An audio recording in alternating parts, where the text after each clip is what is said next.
अल्हम्दुलिल्लाहि रब्बिल आलमीन वस्सलातु वस्सलामु अला सय्यिदिल मुरसलीन अम्मा बाद फ़ऊज़ बिल्लाहि मिनश शैतानिर रजीम बिस्मिल्लाहिर रहमानिर रहीम रब्बि इश्रह ली सदरी व यस्सिर ली अमरी वहलुल उक़दतम मिन लिसानी यफ़क़हू क़ौली सदक़ल्लाहुल अज़ीम। मुअज़्ज़ज़ सामईन अस्सलामु अलैकुम व रहमतुल्लाहि व बरकातुहू। अल्लाह रब्बुल इज़्ज़त ने मेरे जिस्म को कायम रखने का वादा फरमाया हुआ है और अल्लाह रब्बुल इज़्ज़त पर तवक्कल का मकसद भी सिर्फ़ इसी कदर है कि वो हलाक ना हो और इसका बदन कायम रहे, और अल्लाह ताला ज़रूर इसकी गैबी मदद फरमाएगा। और अल्लाह ताला को कुदरत हासिल है कि जब तक चाहे किसी बंदे का बदन कायम रखे, चाहे ग़ज़ा खाने और पानी पीने के ज़रिए बाकी रखे या गारे मट्टी या तस्बीह व तहलील के ज़रिए बाकी रखे। और असल मकसद तो इबादत व बंदगी और ख़िदमत खलक की खातर बदन की बका है। चाहे जैसे भी बाकी रहे, बंदे को खाने पीने, शहवत रानी और दुनियावी लज्जतों के हसूल के लिए तो पैदा नहीं किया गया कि इसके लिए मुर्गन ग़ज़ाएँ ही ज़रूरी हैं। इससे वाज़ेह हो गया कि ऐसे हालात में ज़हरी असबाब के बिल्कुल इतबार नहीं, चूँकि ये चीज़ बुज़ुर्गाने दीन के दिलों में भरपूर तौर पर रासिख़ थी। इसलिए वो लंबी लंबी मुसाफ़रतें कई दिन रात खाए पिए बगैर गुजार लेते थे। चुनाचे इनमें से कुछ 10 दिन, बाद 1 महीना और बाद 2 महीने कुछ खाए पिए बगैर गुजार देते थे। अल्लाह अकबर। और इसके बावजूद इनकी जिस्मानी क़ुव्वत बहाल रहती थी। और बाद ऐसे भी थे जो सिर्फ रेत फांक लेते थे और वही उनकी ग़ज़ा का काम दे जाती थी। अल्लाह अकबर। चुनाचे हज़रत सुफ़ियान सौरी रहमतुल्लाह ताला अलैह के बारे में मनक़ूल है कि मक्का मुअज़्ज़मा में आपका ख़र्च ख़त्म हो गया तो आपने लगातार 15 दिन रेत पर गुजारा किया। अल्लाह अकबर। अबू मुआविया अस्वद रहमतुल्लाह ताला अलैह फरमाते हैं कि मैंने और हज़रत इब्राहीम बिन आदम रहमतुल्लाह ताला अलैह ने मुसलसल 20 दिन गारे मट्टी पर गुजार दिए। अल्लाह अकबर। हज़रत अहमश रहमतुल्लाह ताला अलैह से मनक़ूल है कि मुझे एक मरतबा हज़रत इब्राहीम बिन हदम मिले और कहने लगे कि 1 महीने से बल्कि 2 महीने से मैंने कुछ नहीं खाया। इस अरसा के दौरान सिर्फ़ एक मरतबा एक आदमी ने अल्लाह ताला अज़्ज़ा व जल की कसम देकर कुछ थोड़े से अंगूर खिला दिए।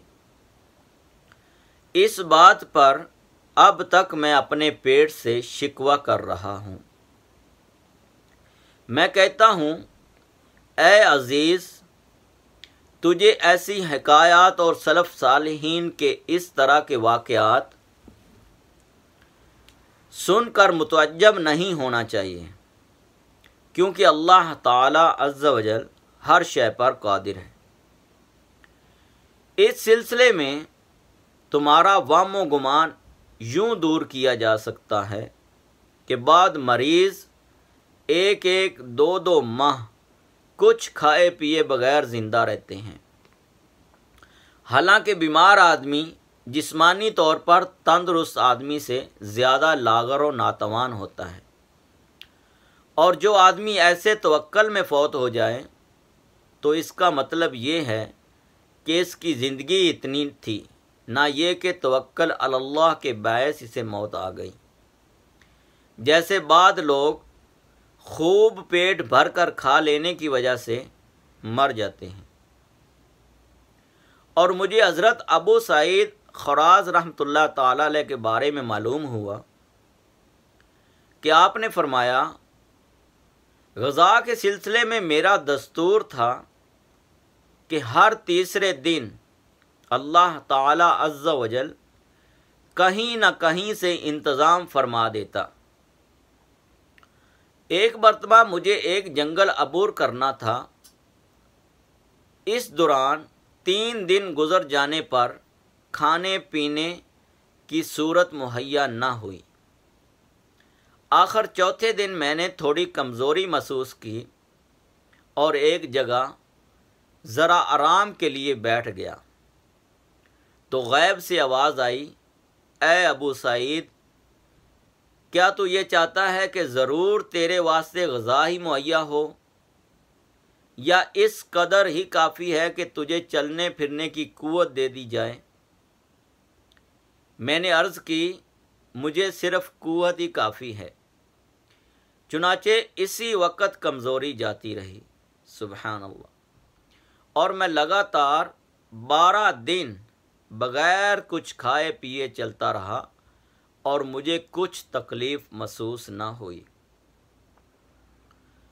तो जब बंदा देखे कि खाने पीने के ज़ाहिरी असबाब व वसाइल में रुकावट हो रही है और इसका अल्लाह रब्बुल इज़्ज़त पर तवक्कल भी हो, तो उसे ये यकीन रखना चाहिए कि अल्लाह रब्बुल इज़्ज़त ज़रूर गैबी ताकत से मदद फरमाएगा।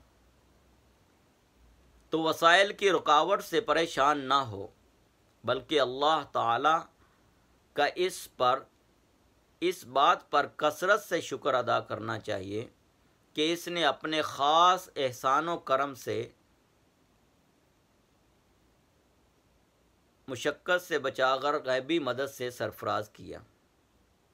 इसने अपने ख़ास एहसान व करम से नवाजा और मुशक्क़त से बचाकर गैबी मदद से सरफराज फरमाया और मतलूब असल तक पहुँचाया और खाने पीने के ज़ाहिरी वसाइल से निजात अता फरमाई और मावराए अक़ली तौर पर इसे ताकत अता फरमाई और खाए पिए बग़ैर अपनी याद की कुदरत अता फरमाई और इसके हाल को मलाइका के हाल के मुशाबे कर दिया और चौपाओं और अवामुन नास के हाल से बुलंद कर दिया और इसने अपने कुर्ब से इज़्ज़त बख्शी। सुबहान अल्लाह। सल्लु अलल हबीब सल्लल्लाहु ताला अला मुहम्मद। मुअज़्ज़ज़ सामाईन, उम्मीद करता हूँ कि ये बयान सुनकर आपके इल्म में ज़रूर इजाफ़ा हुआ होगा। अगर वीडियो अच्छी लगी है तो लाइक शेयर ज़रूर कर दें और चैनल को भी सब्सक्राइब कर दें। मिलते हैं एक नई वीडियो के साथ, तब तक के लिए अल्लाह हाफिज़। अस्सलामु अलैकुम वरहमतुल्लाहि वबरकातुहू।